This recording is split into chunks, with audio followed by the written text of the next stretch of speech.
नमस्कार. लवकरच नवरात्रोत्सव सुरू होत आहे, तर त्यासाठी आवश्यक असणारी गरबा ज्वेलरी ही आपण घरीच बनवणार आहोत, तेही एका लेसपासून.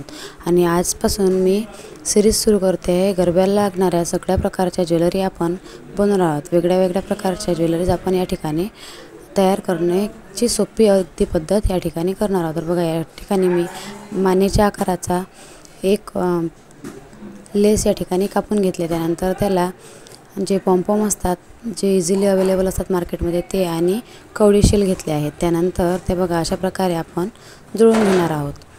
तर बघा अशा प्रकारे मी त्यामध्ये मोत्याचा वापर केला आहे आणि व्यवस्थित असं टक करून घेतलं आहे. डान्ससाठी करायचं आहे म्हणून आपण काय करणार आहोत की हे धाग्याच्या साहाय्याने शिवून घेणार आहोत. ज्याने काय होईल की आपला डान्स कितीही जोरात असला आणि कितीही हळू असला तर ही ज्वेलरी तुटफूट होणार नाही. मागच्या साईडला आपण या ठिकाणी लेस टक करून घेतल्यामुळे ही आपल्याला लहान मोठ्या साईजमध्येही घालता येऊ शकते. ही आई पण घालू शकते आणि मुलगी पण घालू शकते. तर बघा अशा प्रकारे मी माझ्या मुलीच्या साईजच्या प्रमाणे याचा माप घेतला आहे. तर मुली ट्युशनला निघाली होती, तर तिला जबरदस्तीने ही घालून दिलं, त्यामुळे तिची तयारी वगैरे त्या ठिकाणी करणं झाली नाही.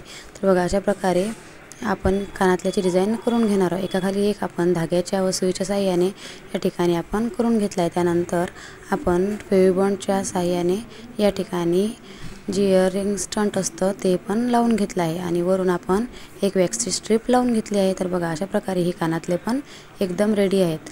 तर आपण ही ज्वेलरी तयार आहे, ही आपण ट्राय करून बघूयात. अशा प्रकारे ही ज्वेलरी अतिशय सुंदर अशी दिसत आहे आणि कलरफुल अशी ज्वेलरी दिसत आहे.